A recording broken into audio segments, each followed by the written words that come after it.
What is up, Generals? We are back with Ultimate General, the JNP Rebalance Legendary Legendary CSA campaign. And we're taking a quick look at the army before the Battle of Shiloh. I had recorded a army camp video, and that was before I began attempting Shiloh. So it's wildly inaccurate now. So I'm not going to upload it. But essentially, I talked about building this army out. And even before the battle attempts began, I had many concerns.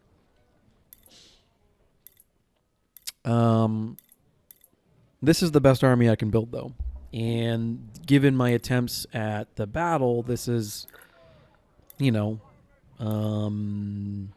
the best the Confederacy can currently field. And I probably have no one to blame but myself. And when I say that, I mean, sure, I've got training to the point where I can put rookie majors in command of units, and they'll be, 1-star. Great, cool, awesome. However, I don't have enough cannon. So... and I don't have enough rifles. And I'm forced to use the Springfield 55, which is a gun I've been on record as saying I don't like. So the long and short of it is you guys have seen 1st and 2nd Division largely in action. So 1st Division has my best weapons, Harper's Ferries and Enfields.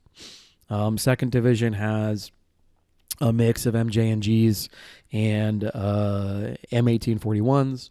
And 3rd Division, which is my newest division, is using whatever I've got. And so we're taking a look on the screen here what the AI is bringing into the battle with me.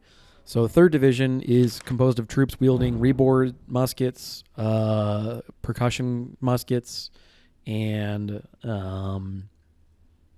I think one unit has... no, I think it's just percussions and rebores.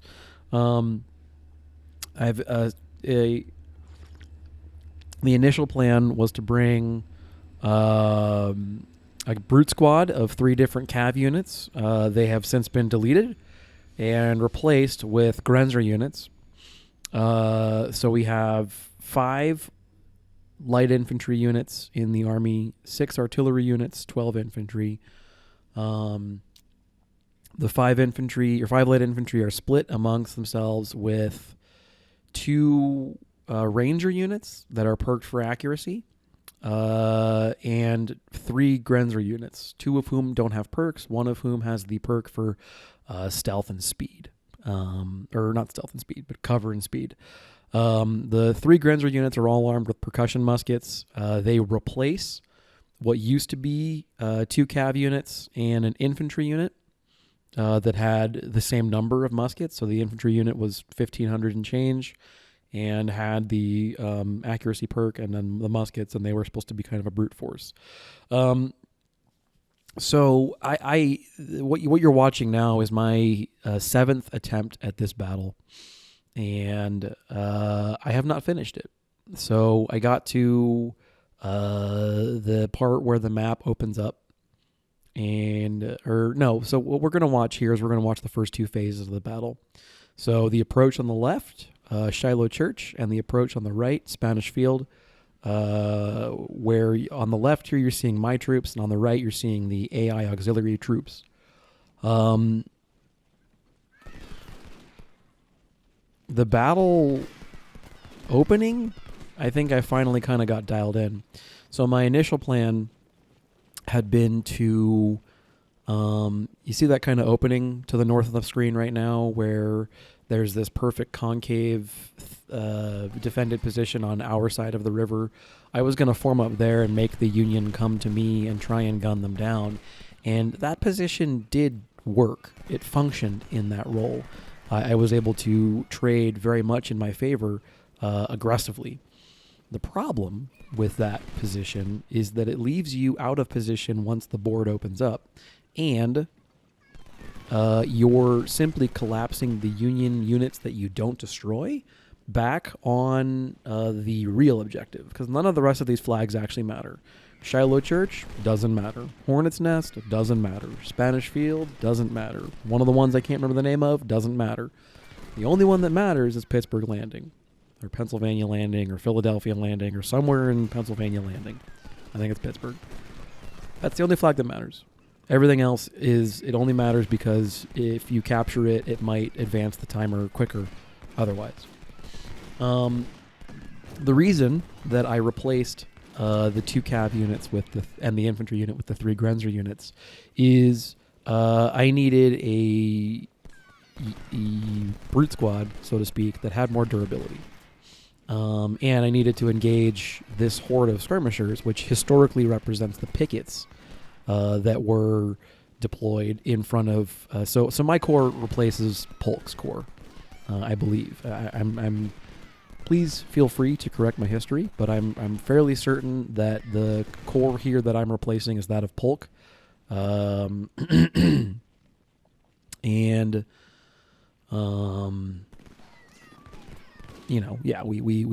encounter Union pickets that are clearly far in excess of the force they would actually be historically, and we're engaged in a battle with them. So what I'm doing here with the bulk of my army is I'm advancing now with my new units, my weaker units, and one of the Napoleon units with the objective of they're slower, essentially. And so we're trying to establish the initial front line that the rest of my troops can treat as a safe avenue of advance. Or lane of advance. So we have most of 2nd and 3rd Division deployed. As you can see, none of 1st Division is deployed, and elements of 2nd have yet to be deployed. Elements of 4th have yet to be deployed. I believe the artillery from 3rd has also not been deployed. And so what we're going to do, the concept of operation, at least in the opening phase, is for the units on this side of the map to hug the right side, and the units on the phase 2, the auxiliary allied units, to hug the left side of the map. And the goal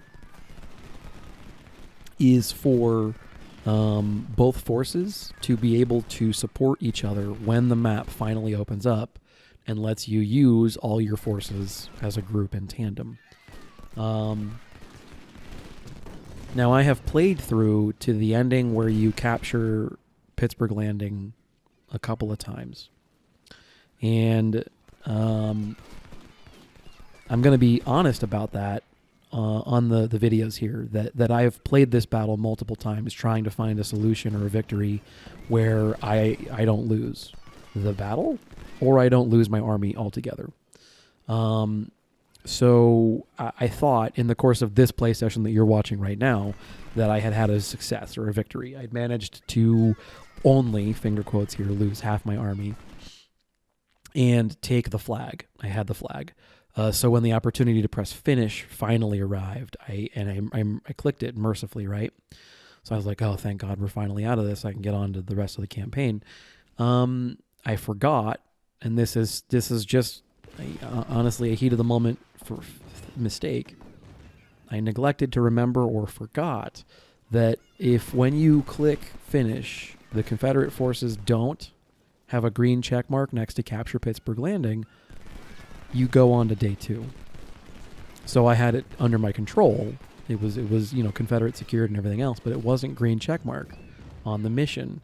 And so the game was all like, okay, on to day 2. And so we go into day 2, and I've got of the 30 some odd thousand men I brought to this battle, I've got 9 left. I've got 10. Like between me and the Allies make up about 20,000. Between me and the Allies, I've got, we brought 41 and change to this battle, I think. And I have 9,500 left. The Union has 56,000.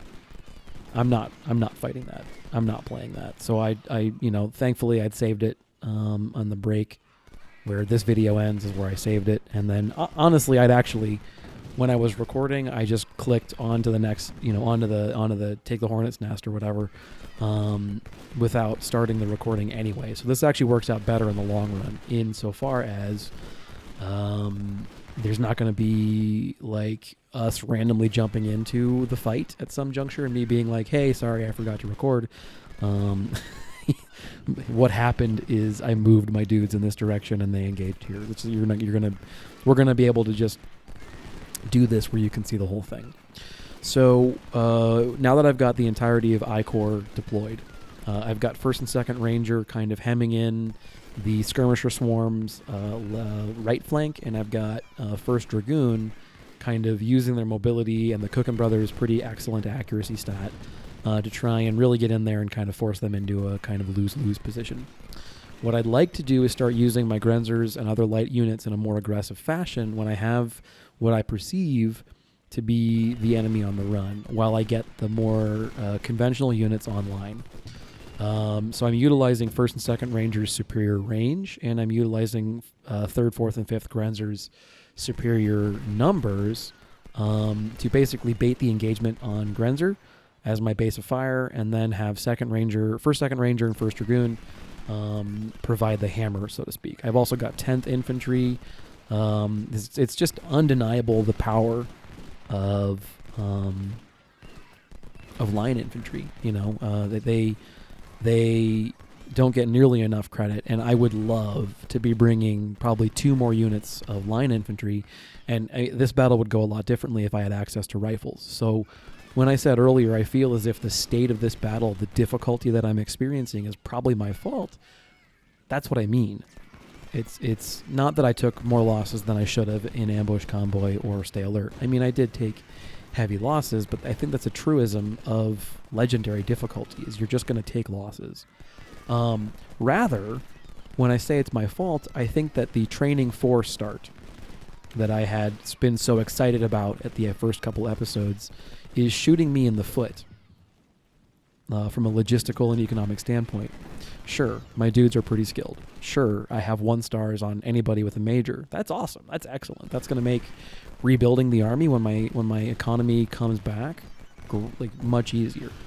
So we get lucky. Barrett is this huge monster battery, and evidently on this particular attempt, Barrett is 12-pound howitzers or Napoleons or 6-pounders or something. I've tried this battle a couple of times where Barrett was a 3-inch battery or maybe a 10-pound Parrott battery, and what ultimately happens is that these huge batteries, like the fact that I've got a fairly minimalist sized army at this juncture, these huge batteries may as well be like Death Stars in terms of what they do. They just delete units. I can't touch them. And so my counter battery, such as it is, just isn't sufficient to the task at hand to destroy Barrett before Barrett destroys my army, essentially. So we get lucky here that Barrett is probably 12-pound howitzers or something, because the AI has repeatedly illustrated poor judgment with its 12-pound howitzers, probably as an indirect factor of the gun's short range. It's why I got lucky at First Bull Run. It's why I got lucky at Stay Alert, is the 12-pound howitzers were coming way forward and able to just be shot at with muskets. So 3rd through 5th Grenzer deploy here and engage in a musketry duel with Barrett. So despite the fact that I eat canister, notice that 3rd Grenzer has eaten 2 separate rounds of canister and has taken a net of 14 casualties. Why is that? Because 3rd Grenzer has been statted out for cover.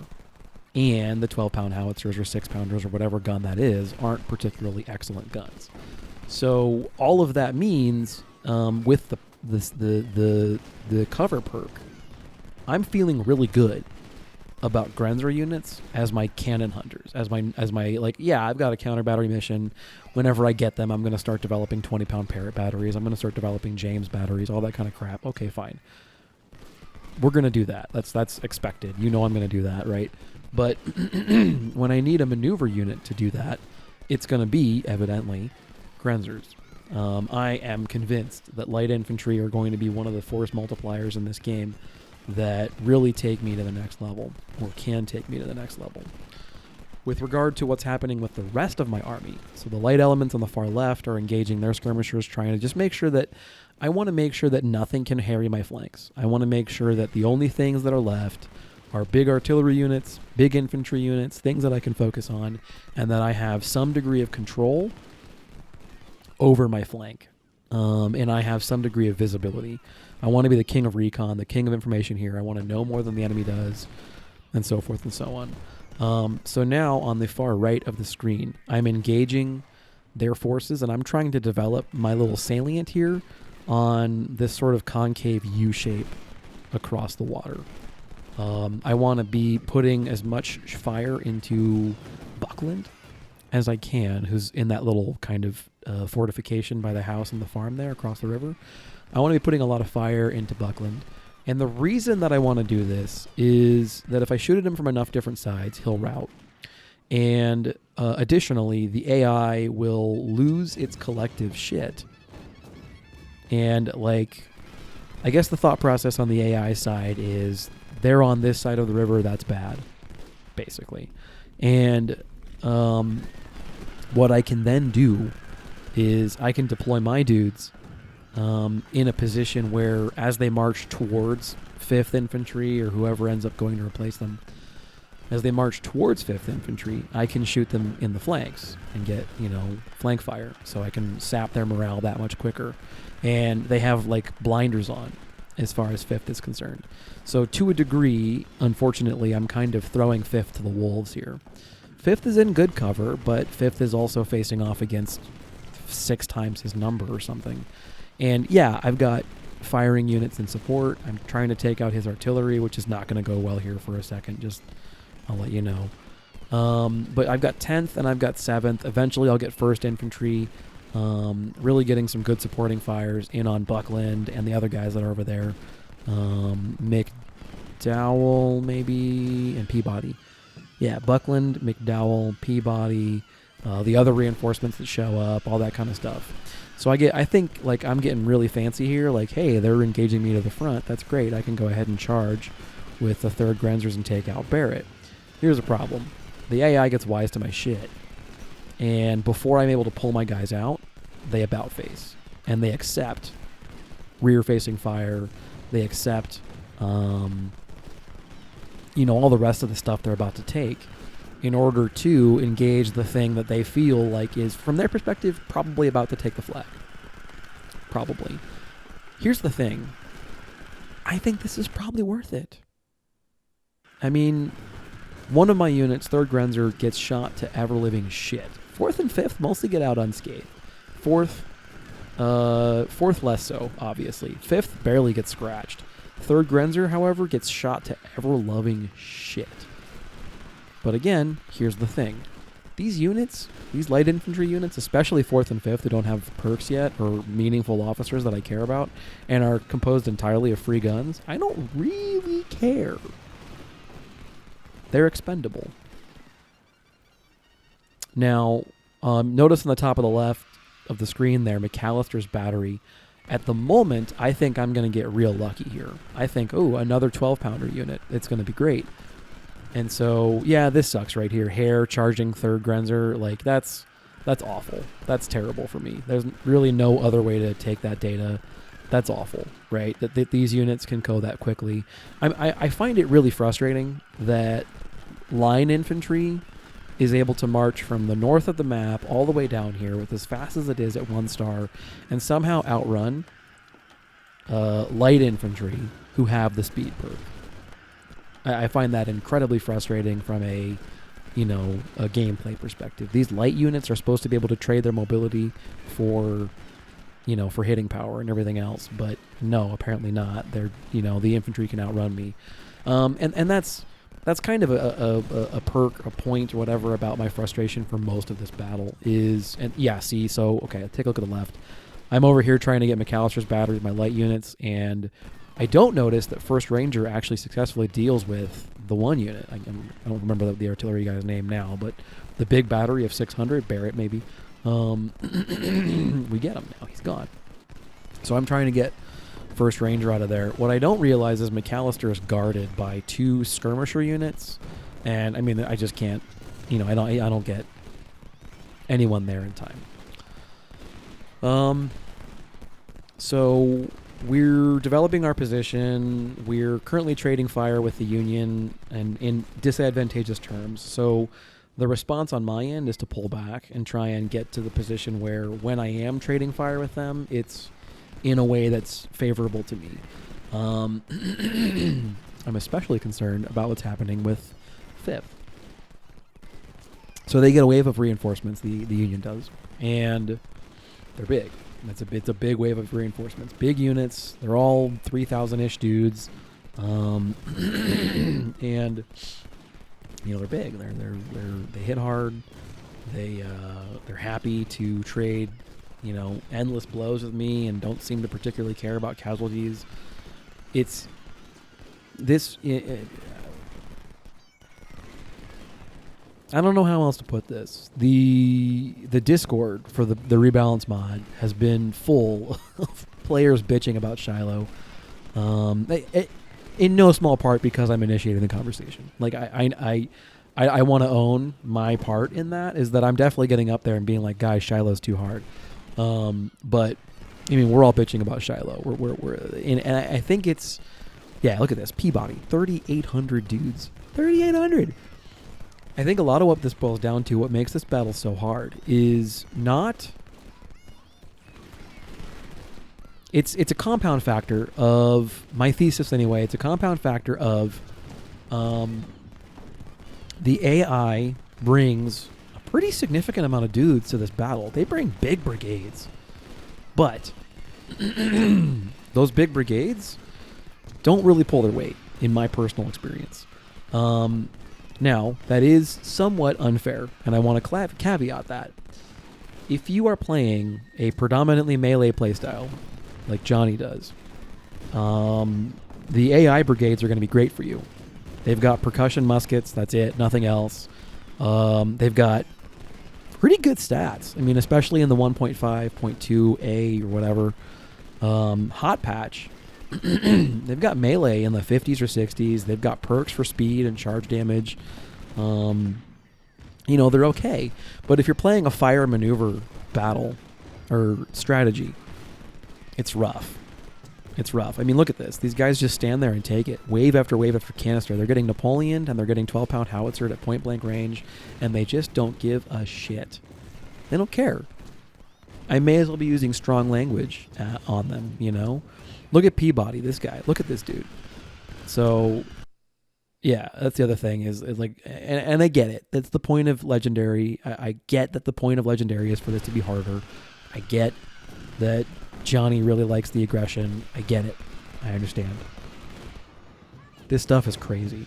They come screaming out of nowhere, and they do it really fast, and I can't cancel the charge, and they take canister and volley fire at point blank range, and it takes 2, 3, 4 units to throw them back, and it's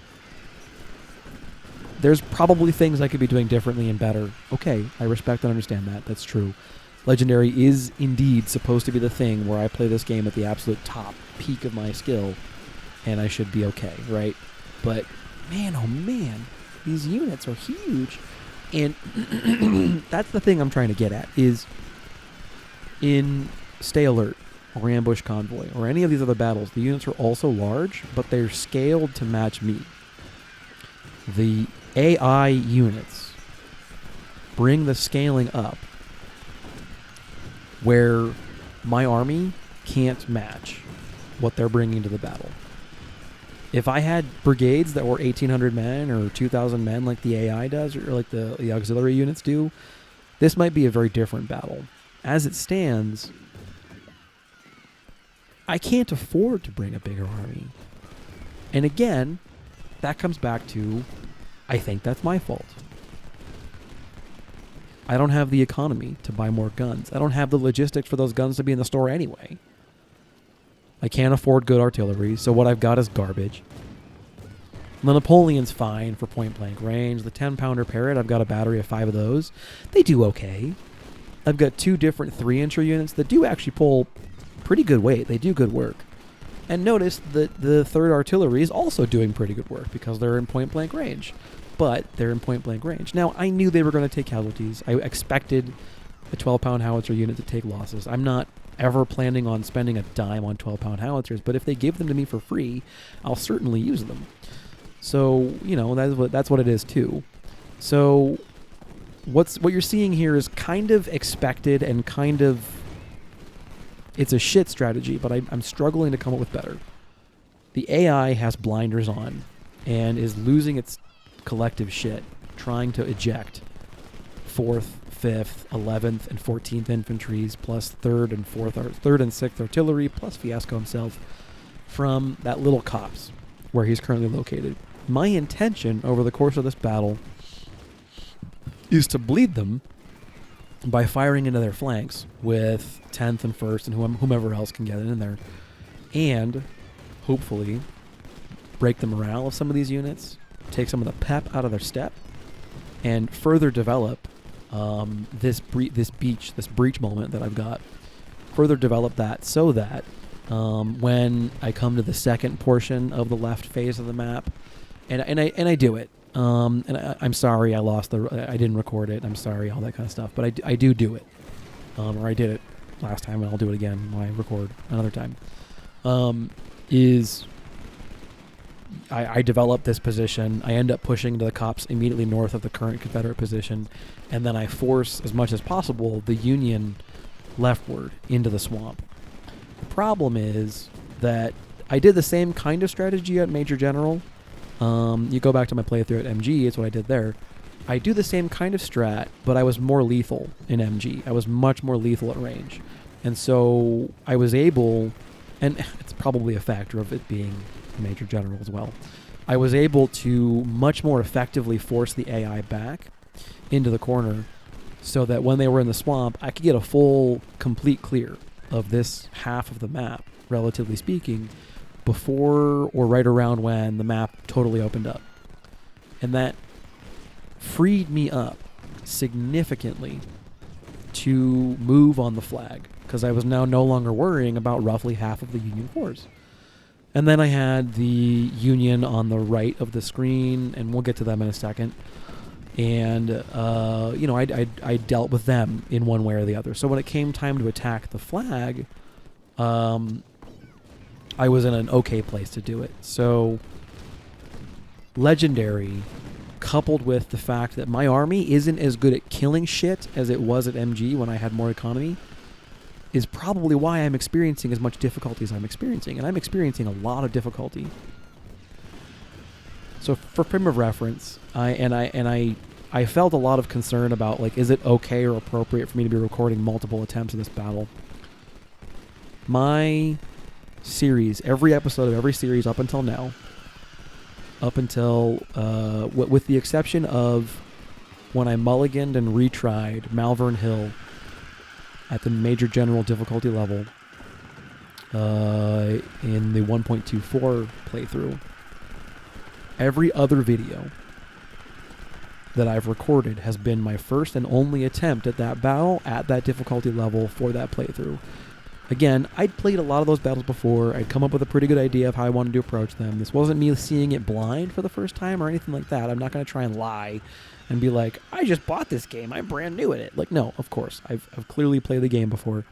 But, and I don't know why I do this. I try to go after that battery again thinking, like, maybe they've moved the skirmishers. Well, guess what? They haven't. This is also annoying. Peabody charges me from across the river. He takes 500 casualties or something crazy on the way in and seems to not care. I think 500 is kind of an exaggeration. He takes like over 100 on the way in. Doesn't care. Charges me, gets shot or smashed to smithereens in melee combat, and charges through my units, or routes through my units. There's no universe where that should happen. None. It's a major problem, and this is not Johnny and Panda's fault. They've done everything that I think they can to fix this issue. It's not their fault. This is a thing that's true of the game. It's not Johnny's fault. It's not Panda's fault. There's no way that either one of them have any way to do anything about this. But at legendary difficulty, this sort of thing is disastrous. Because you saw Peabody was routing seconds ago, and now he's basically fine. He gets in combat, eats a volley, routes again. But 2 microns of a second later, he's fine again. Boom, ready to go. But my guys are getting tired. My guys are not in a position to really destroy him. He's taking these insane, huge losses. He should surrender. Period. End of discussion. There's no room for debate on this subject. He should be surrendering right now. But no, he's cool. And his buddy McDowell is like, yeah, bro, sounds like a plan. Let me do the same thing. Come screaming across the river, eat 2 volleys. Who gives a fuck? Keep on going. I get it. It's the AI. Okay, fine. But good God. That's this whole battle. This whole battle is the AI screaming at me at Mach 7. And me doing my absolute damnedest to send them back. And then taking losses regardless. Now, Stonewall Jackson dying or getting wounded or whatever, I don't even remember what happened to him. Early on in the battle certainly hurt, you know, and I've heard some folks talk about re-racking the battle when that kind of thing occurs early on, and I sympathize. I get it. That's a thing. But I'm on attempt number 8 on this battle, and I'm just beyond giving a fuck about it. I just want to get past it. I've acknowledged the fact that I'm going to lose half my army in this battle no matter what I do. I don't care anymore. I just want to get past it. So when Stonewall bites it early, I'm kind of like, yeah, whatever. He was going to bite it anyway. Who cares? At least he's wounded and not dead. Now, with 4th and 9th, I've decided that I'm tired of letting them just beat the fuck out of 14th and whomever else is over there. I forget who. So I develop earlier than I had initially intended the position here to the north, and that gives me actually the benefit of being able to put a couple volleys into that artillery unit. Here I am again.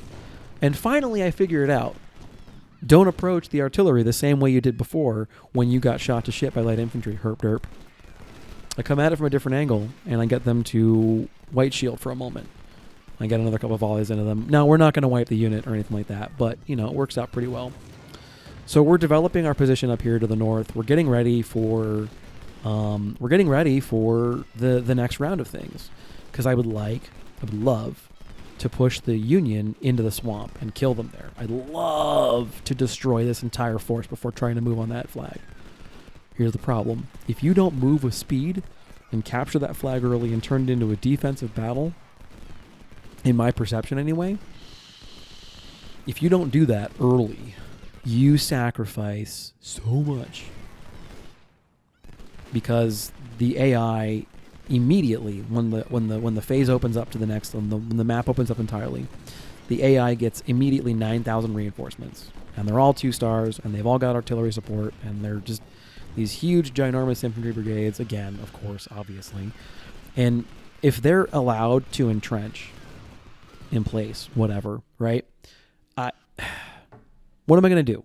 I don't know. I'm going to have another shot at it, I guess, because, you know, it's been a week, and I've tried enough times that I'm just kind of like, this is the one we're going to go with, because it's as good as we're going to do. I get lucky on some of the draws here, in that most of these dudes perk up for accuracy, which works out well for me. Even though they've got percussion muskets, and even though their firearms is not amazing, they've got decent stats. In the past, I have played this portion of the battle pretty fast and loose. I have pretty aggressively attacked the flag, trying to move on to the next phase.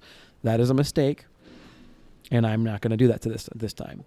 This time I'm going to wait for as much of the force to arrive as is practical, and then I'm going to attack and do my damnedest not to trip either flag. I want the full 3 hours and 42 minutes of in-game time to fight this portion of the battle out. I want to fight this thing out all the way through.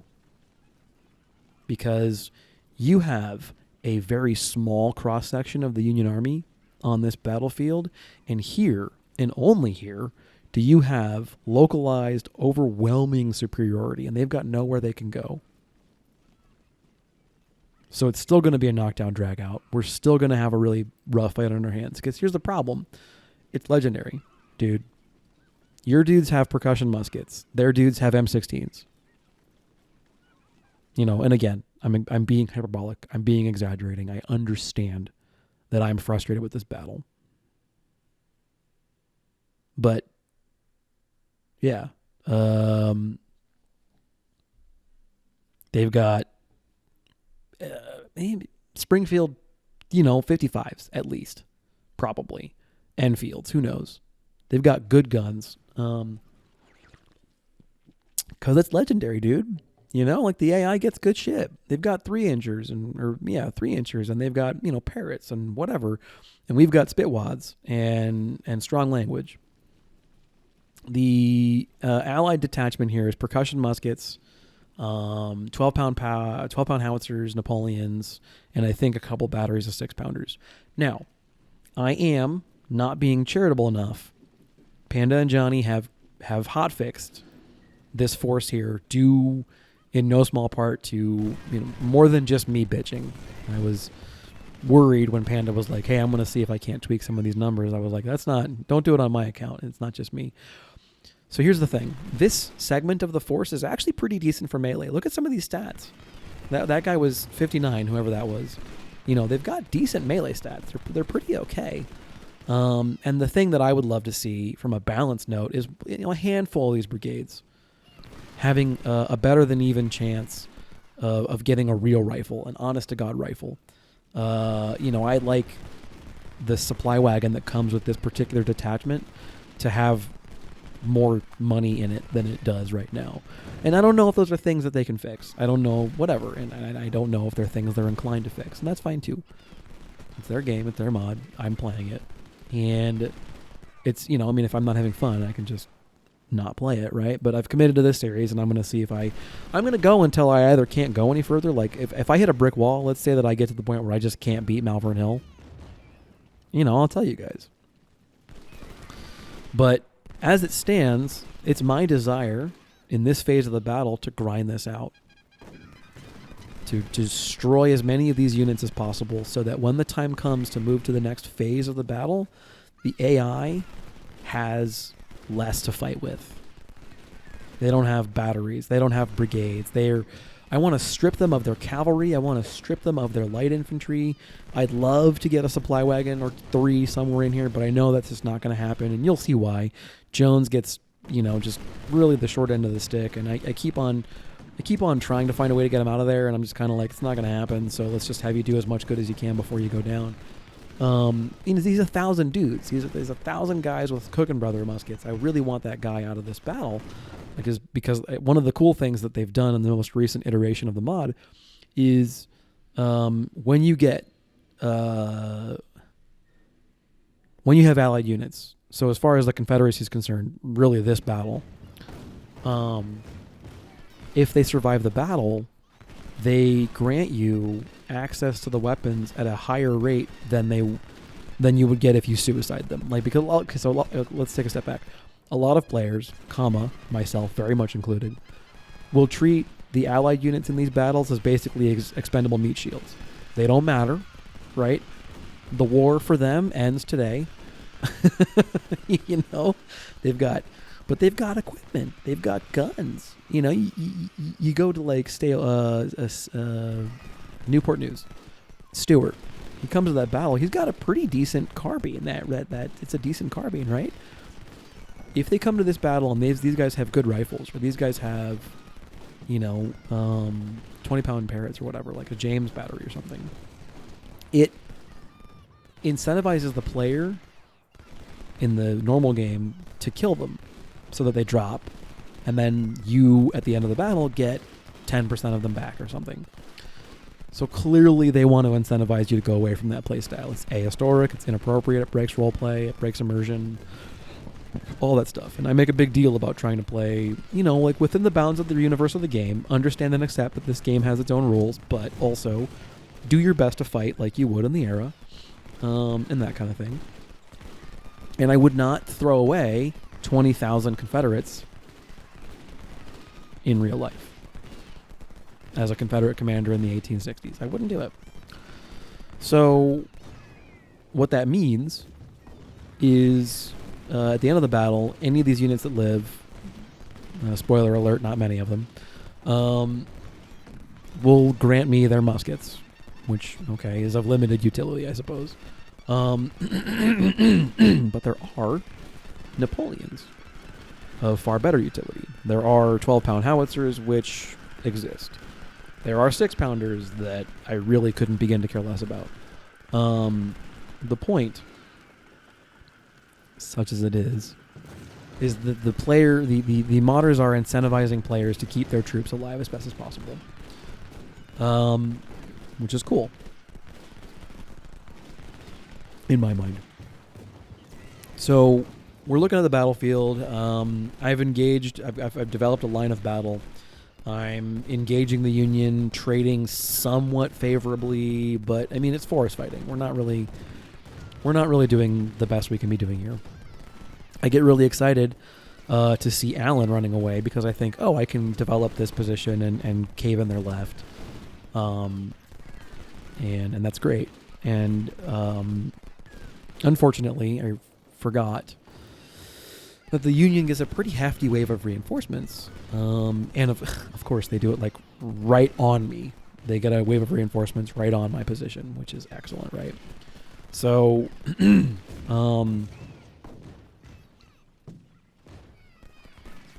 we're working to develop this position because ultimately I want my dudes to be in the top left corner of the map in 2 hours.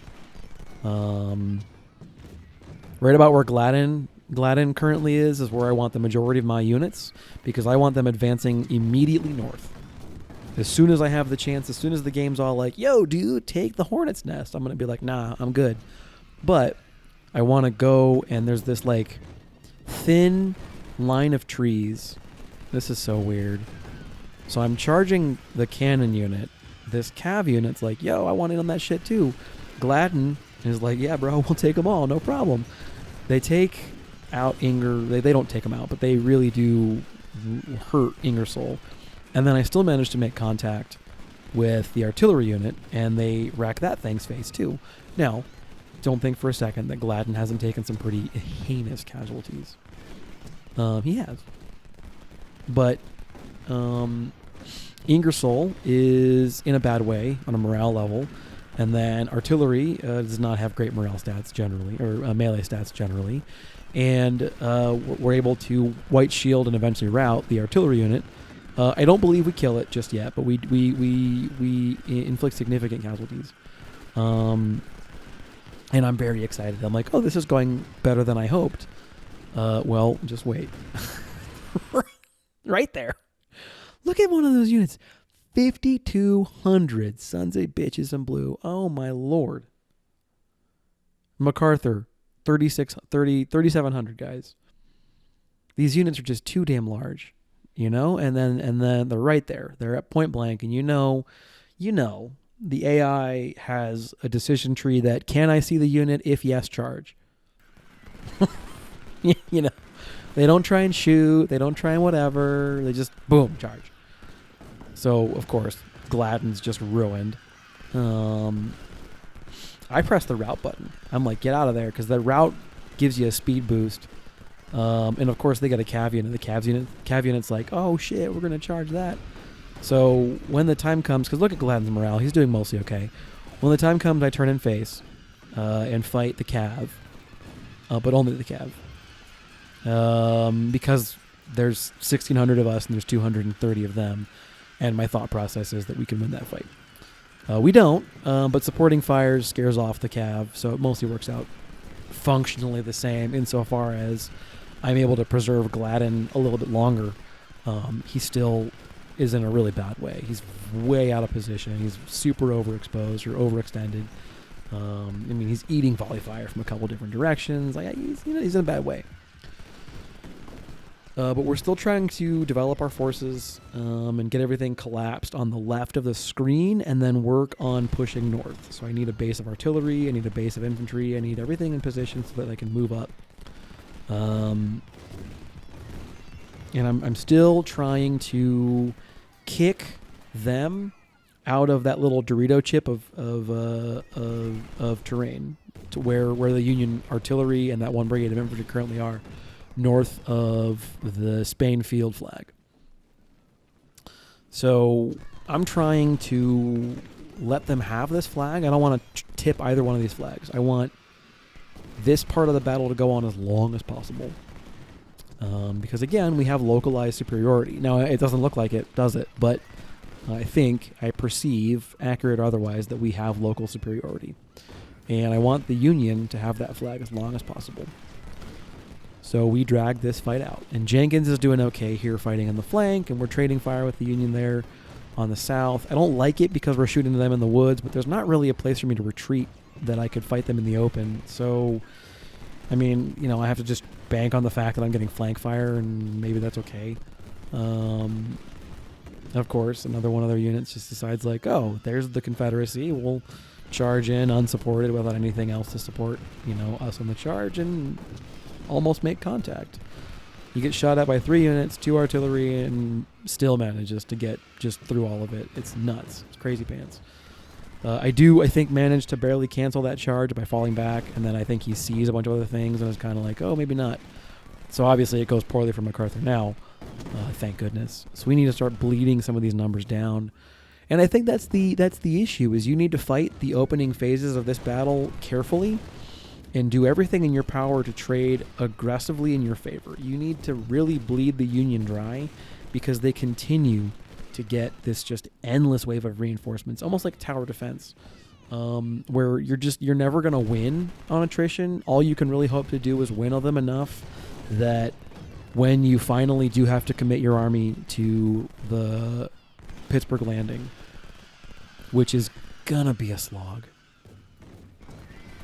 that ironclad is armed with, as best I can tell, tow missiles. That ironclad is, there's 2 of them, I think. Those ironclads are devastating. And to give you an idea of how devastating they are, I never even come close to aggressively commanding that part of the field. I never come close. And I don't know, maybe the ironclads are required from a balance perspective to keep the Union even remotely in this fight, because I've heard that this battle is just as bad from the Union side. Who knows? I couldn't tell you. But, yeah, it's brutal. And from a play note, it's not fun at all watching your army disintegrate, knowing that you have to hold that flag for 4 hours, and knowing that, you know, fuck all you can do about it because you can't get to that ironclad to see it, to shoot it. You just can't get there. It canisters you. It canisters from this battle. Are we in Kentucky? I don't think we're in Kentucky. We're in Tennessee, I think. It just seems to be able to canister from very far away. So I'm never able to really get very deep into the Confederate position. They always have a safe place to retreat to. It just doesn't matter. And your units just get shelled into oblivion. So I'm thinking that if I'm going to take that flag at all, it needs to be at the very end of the battle. Once I've been in defensive terrain and shelling the Union into smithereens, and, you know, once I know for sure that I can click finish, the nanosecond I see a green check mark next to control Pittsburgh Landing. That's the best I can think of as far as a strategy, because getting in there, like initially my plan, and this is on the advice of Panacrout, and I think it's exactly the right strategy. I think his advice was phenomenal. By the way, Panda, thank you so much for kind of hearing me out and just not telling me to get good and all that kind of stuff. He's exactly right. You use these 2 forces to create kind of a funnel. Your light elements pierce into the Confederate or into the Union position, and your armies pour into it, and they fill and they hold defensively Pittsburgh Landing.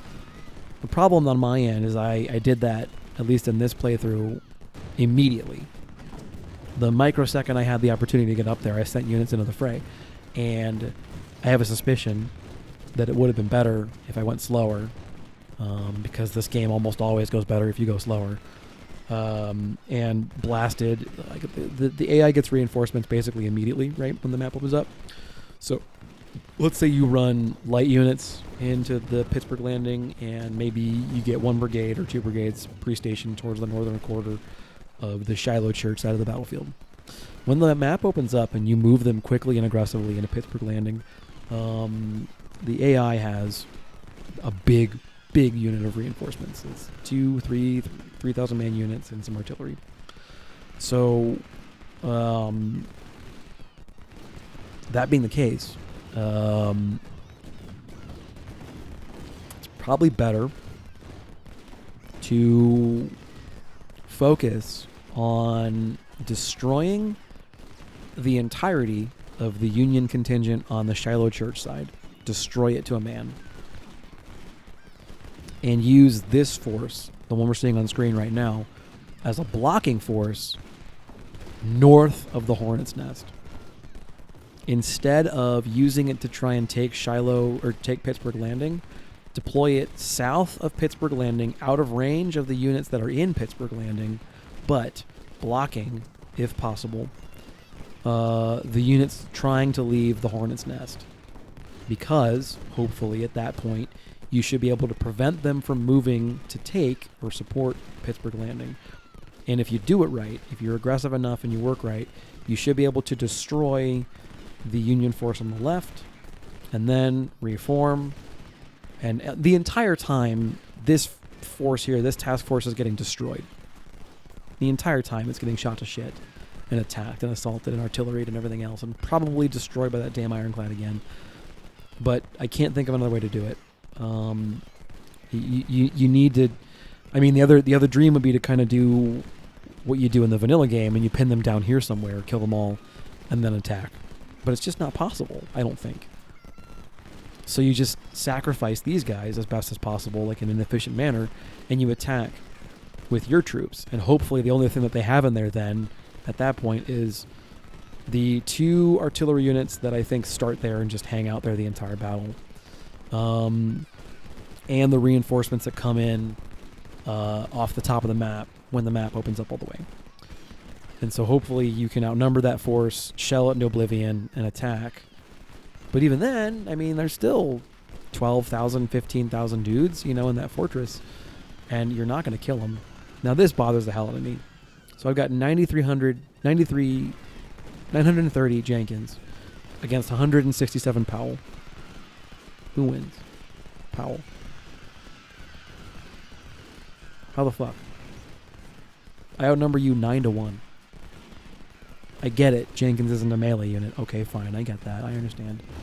But, come on, dude.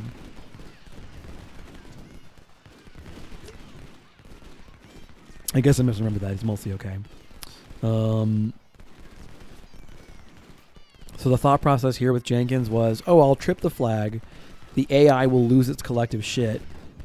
And then I'll be able to run Jenkins away back down and to the right of the map. What I don't count on, and I should have, is volley fire from a unit of infantry that I couldn't see, routing Jenkins so I can't control him, and then Stewart, I'm so pissed, Stewart hopping on motorcycles and screaming into my position from just out of nowhere. I don't know how much stamina he's got, because what the shit. But yeah, I don't know, man. I have no idea. Sure, whatever. So at that juncture, I've got 2 different brigades running down Jenkins, and I say, fuck it. Fuck it. There goes Jenkins. Who cares? I'm beyond caring at this juncture. So bye Jenkins. Have a good one. And that's it. Like it's this battle's gotten to the point where I just don't care anymore. So yeah, and this is me bitching, and I get it. I respect that. I understand it. But some crap like that, it's probably just a part and parcel of playing on Legendary. Probably. But, what I find frustrating is how ineffective these units are.